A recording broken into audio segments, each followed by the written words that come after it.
Well, yesterday I went on about a 90-mile round trip. I went to a U-Pullet place. I got 4 bolts and 4 washers for the back of this because they're all rusted really bad. I think I showed you these. I tried to find a Cradle. I went way out somewhere. They said they had one, and well, they tried to sell me one for a 99, and they tried to tell me it'd work, and it wouldn't. So I went back home and I went to a local place I swore not to ever go to because they're a bunch of hacks and they sell a bunch of crap. And I went there because they said they had one and it was hacked and it was rusty crap. So I called another place that's about 50 miles away. They're taking one out of a car. So I'll be getting a Cradle for that, I hope. If it's not in any better shape than this one, I'm probably just going to try to repair this one. I'll probably... well, wherever it's rusted, I'll just weld it all in and do the best I can. I don't really want to do that though. So right now I'm just going to put this thing to bed together as best as I can without putting the Cradle on. I'll put everything I can on it until I get one. I probably won't get it until tomorrow. So welcome to my world. That's my fun. Time to do the dum-dum. Got a bunch of this stuff stuck to the inside drawer of my toolbox. I'm actually starting to run out of it. I got to get more. I've had this on here forever. Yeah, I use that so I can put it on a bolt, put it on a socket, whatever. That way it won't fall out.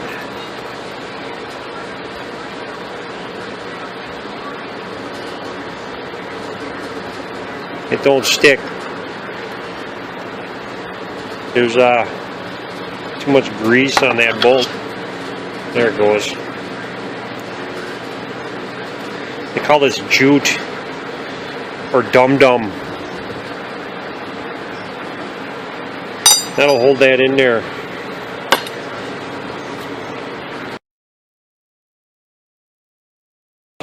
You get that? I'm going to put these flywheel bolts on next. What you want to do is make sure the torque converter turns really nice in there, which it does. I guess I can get at these from over here. You get it kind of tight and loosen it up just a hair. Because you want this converter to flop around a little bit. Because if you get it tight right away, these bolts won't line up. And lock tight. So much easier. Don't need much, just a little bit.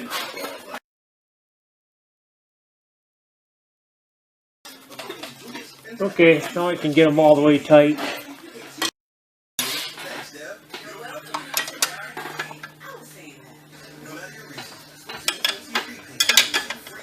Just stick a screwdriver or a pry bar in the gear teeth.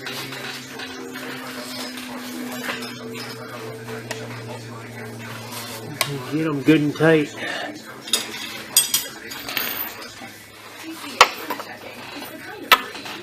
Torque it to, look it up if you give a crap that much. I never do. I just get them really tight. If I was to guess, I would say right around 45 to 55 pounds. But that's just a guess.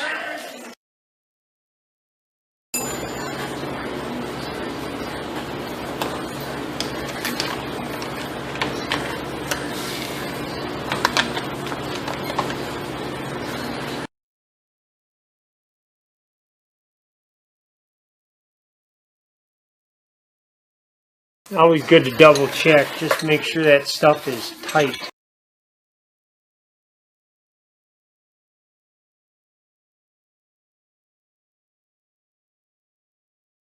Stripped out, so I'm going to put a nut on the back of this. There. Kind of hard to get a good shot of putting this bracket in, so bear with me. it's in a dark spot.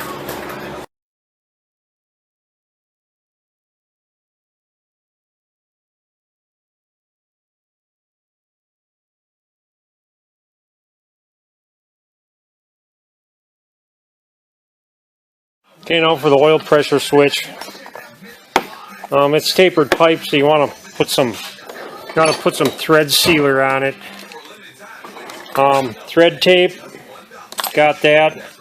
You can get PTFE paste at the parts store, and it's going to cost you a whole bunch of money, but this is stuff you can get at a hardware store. This is regular plumber's paste. It's like good enough stuff.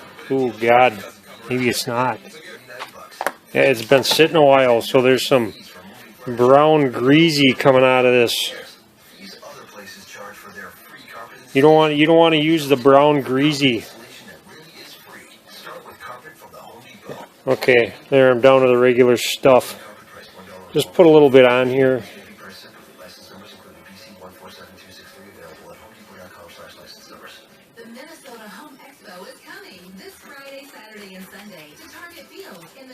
Like that.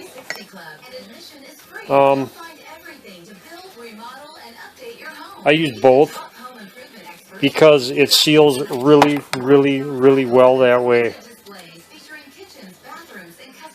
I wouldn't use that TFE paste if you don't use tape. If you don't want to use the tape, then go get the PTFE stuff or whatever it's called. But yeah, when you use paste and tape, it seals extremely well. Make sure there's nothing hanging out right there.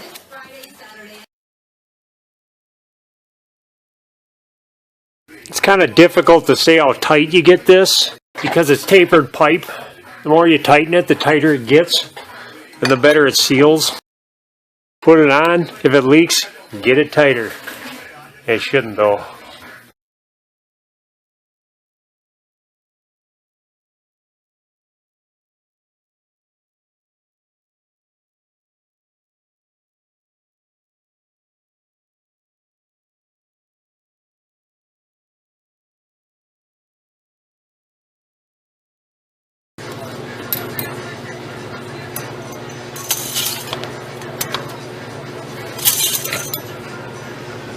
Hey, there's nothing in it. What's up with that? You just want to make sure the shift rod is all the way in park.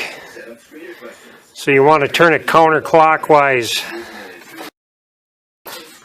There's a minor adjustment for these. These holes for this are slotted.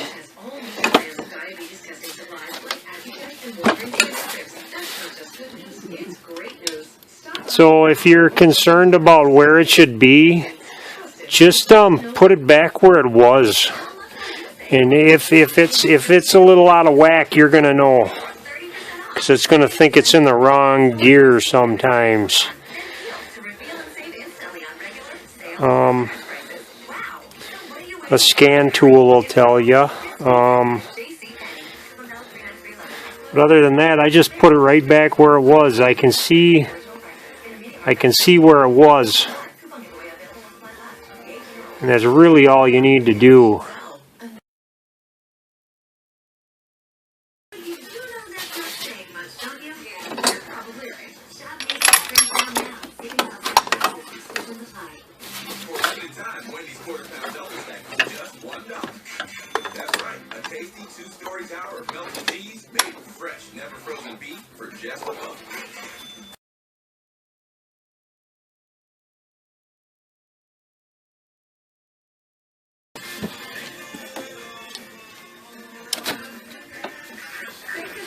Now make sure that's in the groove.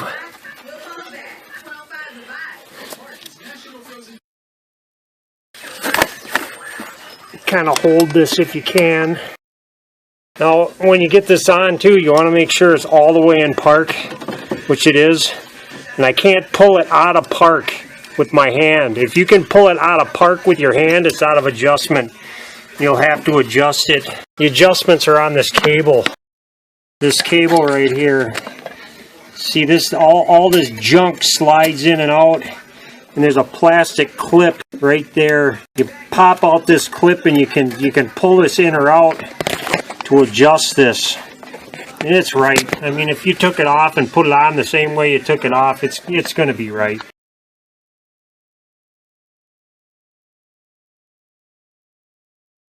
Well, I went to 2 different junkyards. Both of them were selling junk. And I ordered one from a different junkyard, and they said it'd take 2 days to get out, and they never got a hold of me. And I called them this morning. They said they were still working on it, and they said they had 2, and what I'm guessing is they already took one out of one, and that was probably a rusty piece of crap.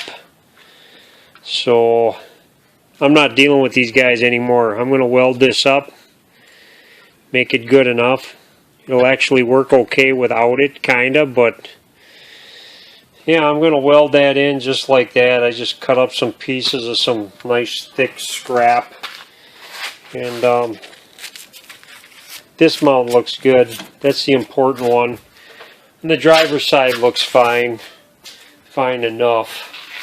Usually it's always the passenger side that rusts out the most. Slow speed. Everything from the slow lane, you know, the right side of the car, all the salt and stuff is kicked up more than on the driver's side, which is in the middle of the road. So yeah, I'm gonna weld up some slow speed here. I don't know why I'm going to film welding this, because I'm probably just gonna blind you guys trying to use my camera doing this. I don't care.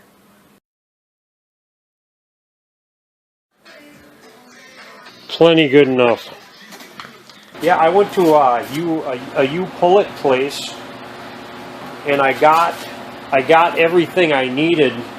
These bottom bushings right here, they're actually kind of glued in somehow. I tried to get some of these out, and they wouldn't come out. Basically, what I did is I took them out of the front. I went to 2 different cars, and I got 4 of these from the front because the front's not really rusted that bad, which is fortunate. So I'm gonna replace all 4 of these. I took these off just to look at them, and all 4 of them look like this. They're basically not even working the way they're supposed to, because they're supposed to look like this. These are the ones I took out from the front, these washers. I'm going to reuse these mounts because I can't get them out, and I gotta pick away at all this rust that's stuck in here, which used to be this bushing. Basically, I spent $15 on washers and bolts. I got new bolts too. And I got three of these bushings. They came out with the washers, thankfully. One of them was rotted out really bad. The one that I had to weld up, that's what that one looked like, which is, there's nothing left of it. So these are kind of usable, kind of. That's my story. I'm sticking with it. Get some I don't know, silicone. I'm just going to silicone the shit out of this so I can get it to stay in there. I don't want it to fall out when I try to do this job. I'm just going to stick it in here and I'm going to get this and take this out of here. Use this crusty thing. And I'm going to put some on here too, just because I don't want this to fall out on me when I put this all together. Hopefully it won't, because if it does, it'll just be a little bit of a pain. Yeah, I think that's all I'm going to do. Put this on here like this. Stick this in a hole. Yeah, I could have got all new bushings, but I would have had to go to a bunch of different parts stores or have them ordered. And 4 bushings for this is about $300. Nice.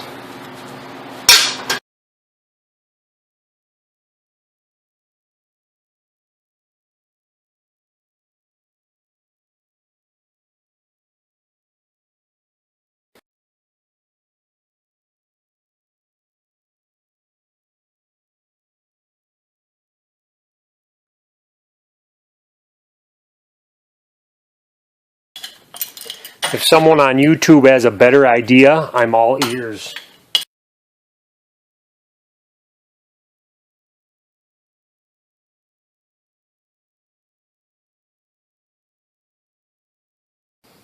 Can you ever have too much of this? I don't know. I'm making stuff up as I go. Sometimes that's what you have to do. I'll just let that dry for a while. In the meantime, I welded this sway bar, and he bought me a new one. I figured he could return it, save him a little money. He wants to put it in here, so I'll be doing that too.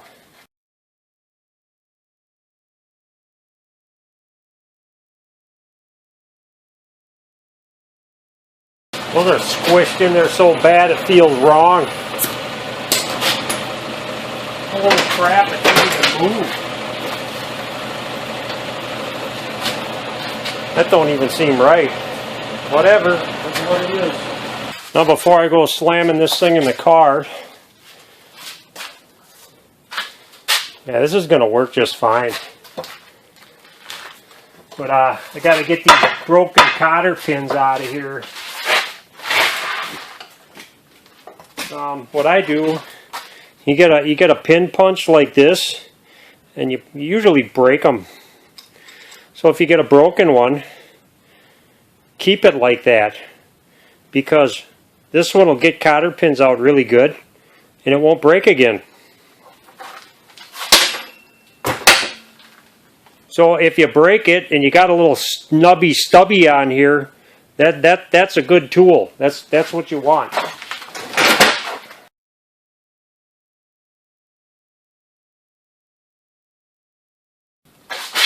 You can drill these out too, but they're so small, a lot of times you break a bit. They like to bite. Okay, I'll go the other way.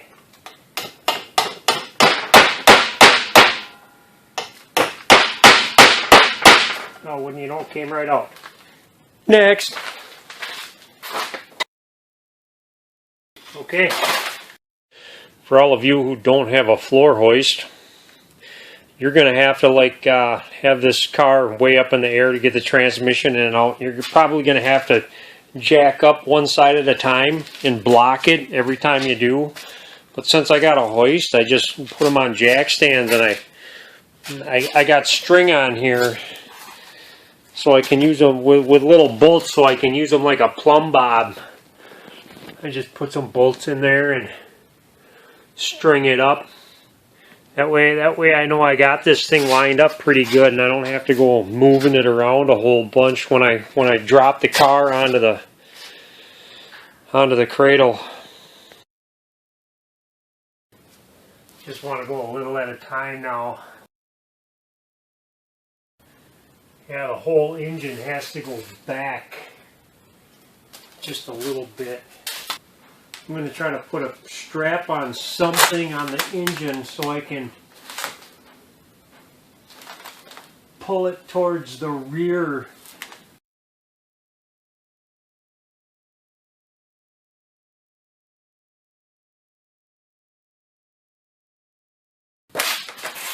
Now you're going to want to start these by hand just to make sure you got them. These are very good at self-threading though. I don't know if you can see that, but oh wow, how's it feeling? Yeah, these guys here, see how these things are pretty much self-threading. Some of these aren't, some are. I don't know, that's kind of strange.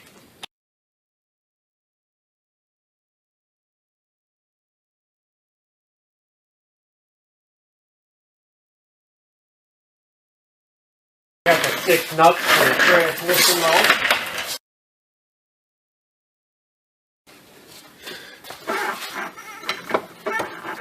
Got these two 13mm jobbies for the dog bone. I'm thinking I can do these axles next. You want to wipe this surface nice and clean and put some transmission fluid on it. Don't want to go in.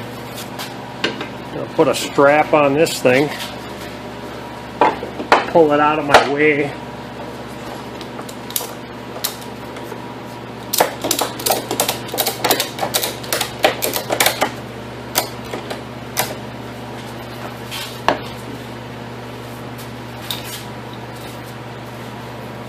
I'm going to put the nut on here.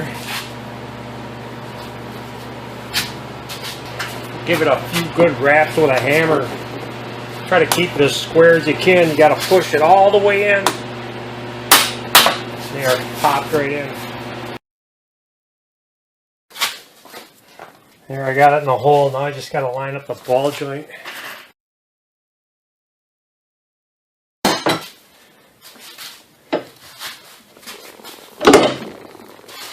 Just like that. I'll push that axle in a little bit just so you can get your wrench in there.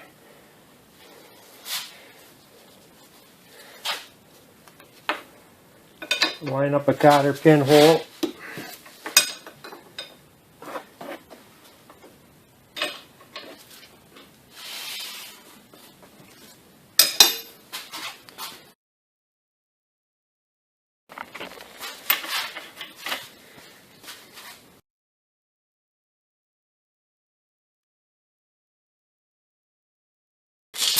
Now, how tight to get these is a tricky question I have no answer for.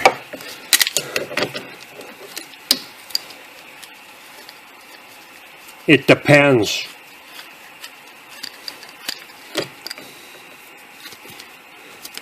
Some of these you can squish these bushings until they're totally flat.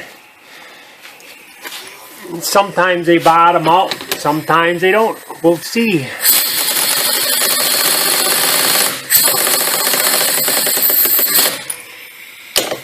I'm going to call that good. I just got this little guy to deal with here. A brake line bolt. There, this side's done. So I'm going to contend with these rack and pinion bolts on this side before I bolt everything together on the other side, because I want a little movement out of this rack and pinion. I need.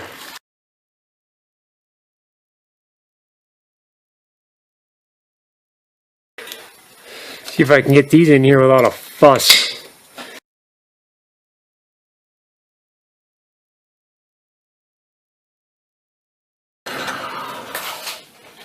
I'll go back over here and tighten these up all the way.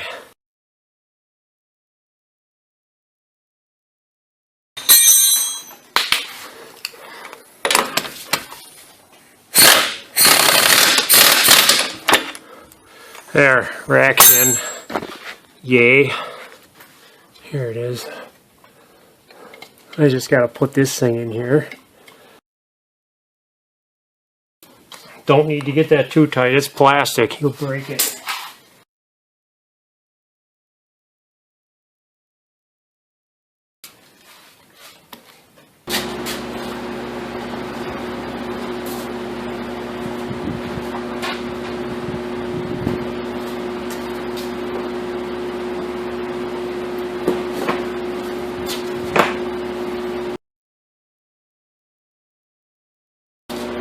Crank the wheel so I got all the room in the world to work with.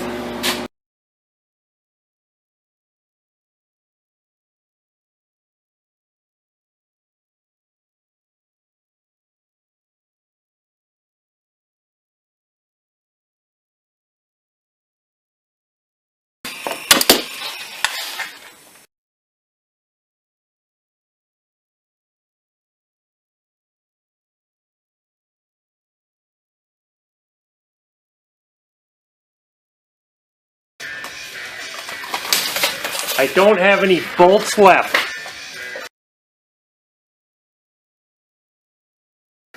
I have no more parts. What do I do? Now the really goofy part about this is the fact that it's a remanufactured transmission, so there's already fluid in it and you don't know how much. So I don't know how much to put in. Sometimes I go way over, and it's best just to do like a slow process of some kind. I think this is like a 12 or 13 quart system. I'm probably just going to try to put 4 quarts in it and go from there. You just want to leave it run and get it hot. Keep checking it. I'm going to have to open the garage door, get some good ventilation in here.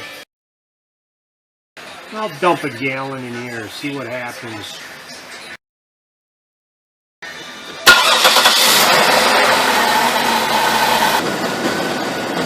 That's 7 quarts right there.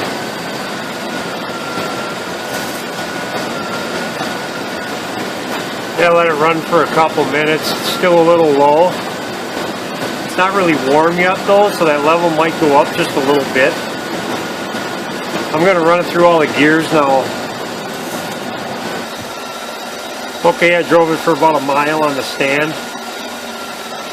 It seems fairly warm. I had to turn the traction control off. That killed the car. I'll check it again. Yeah, now it's quite low.